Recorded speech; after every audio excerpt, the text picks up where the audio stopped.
नमस्कार, जय जगन्नाथ। आपण मानक मो चैनल को अनेक अनेक अभिनंदन। वामन जन्म व वामन द्वादशी छायसी विक्रमणि बड़िम भूत वामन पदनी खनीर जनित जन पावन केशव धृत वामन रूप जय जगदीश हरे। अर्थात से केशव समग्र जगतर स्वामी हरिंकर जय हो, जे अद्भुत वामन रूप धारण करी निजर प्रकांड पदचालन द्वारा बळी को छळ करथिले एवं जहांकर पद नखरु झरुथिबा नीर जन को पावन करी आसुछि। भाद्रव मास शुक्ल पक्ष द्वादशी तिथि भगवान विष्णु पंचम अवतार वामन आविर्भाव दिवस। तेणु वामन जन्म व वामन द्वादशी भाव में दिनटी आख्यायित। महाप्रभु श्री जगन्नाथ वामन स्वरूपी तांको रथ उपरि वामन वेश दर्शन कले पुनः जन्म हुए नहीं बोली विश्वास अछि। तेणु महाप्रभुंकर वामन जन्म नीति श्रीमंदिर में विधि विधान सह पालन कराए।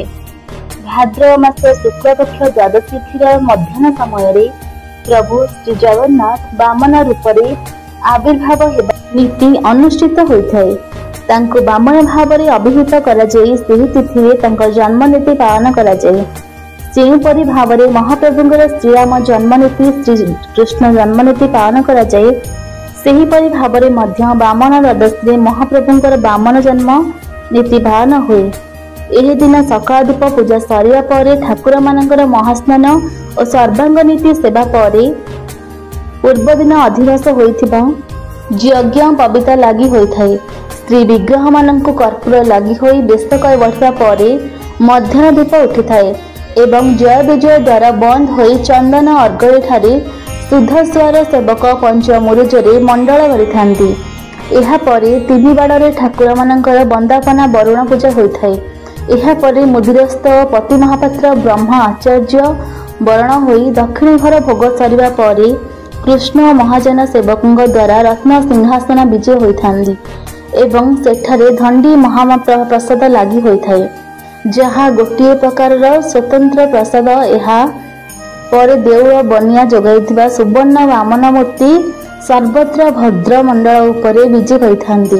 तत्परे कृष्ण को एही भद्र मंडल विजय करा जाय। एठारे पंचामृत रे दिया को स्नान कराई शीतल भोग होई पंच उपचार रे गर्भदौड़ नीति जन्म विधिभावन करा जाय थाए।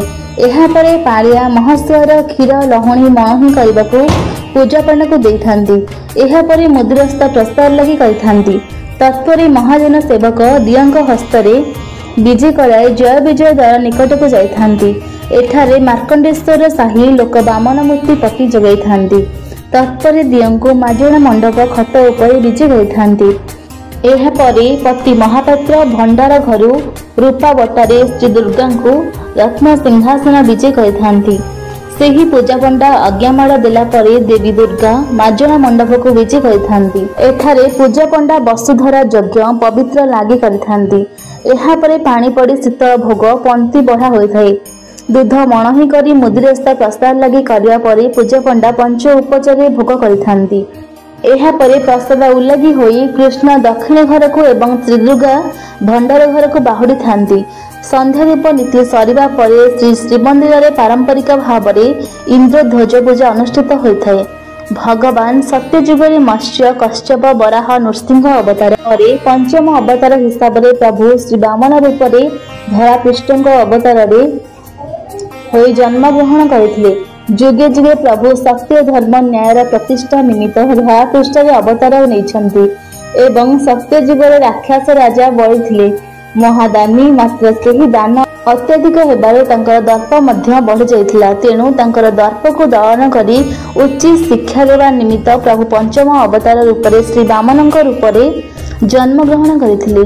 महर्षि कश्यप और आदित्य गर्भरु जन्म लाभ करथिले एवं सेथिपाई देव दीपावली अवसर रे कलिजुग रे अवतारी परमब्रह्म महाप्रभु श्री जगन्नाथक देव दीपावली समय रे प्रभु निजे संतान होई महर्षि कश्यप और माता अदिति श्राद्धपिंड देइथांती। श्रीमद् भागवत अनुसार भगवान विष्णु एही वामन अवतार रे प्रथमे प्रकट होइथिले चतुर्भुज रूप रे। किंतु से अद्भुत कर्म होइथिबारु वामन रूपी बाल ब्रह्मचारी रे परिणत हेले। तांकर सेही वर्तमान रूप देखि समस्त आनंदित हेले। सेही समय बहु अश्वमेध यज्ञ करी दानवराज बलि निजर शक्ति वृद्धि करथिले। तेणु बटु वामन रूपी विष्णु नर्मदा नदीर उत्तर तटरे भृगु कच्छ ठारे थिबा बलिंकर यज्ञस्थल को यात्रा कले। तांकर हाथरे थिला दंड छत्र और कमंडल। दानवराज बलि थिले अति दानी। वामन को प्रणाम करी से कहले, हे बटु वामन, तुमर जहा इच्छा मोठो मागी नियो।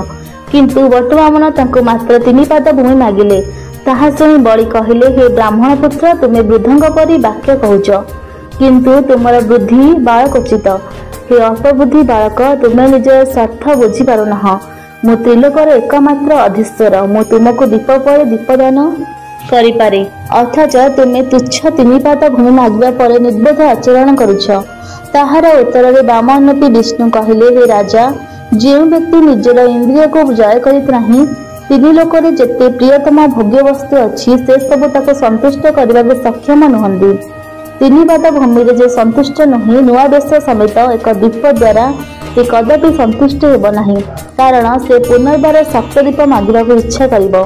दैव जोगे जहाँ मिली से संतुष्ट व्यक्ति सुखरे रहे, किंतु जे इंद्रिय को जय करी नहीं, से असंतुष्ट व्यक्ति त्रिलोक पाइले भी सुखी हुए नहीं।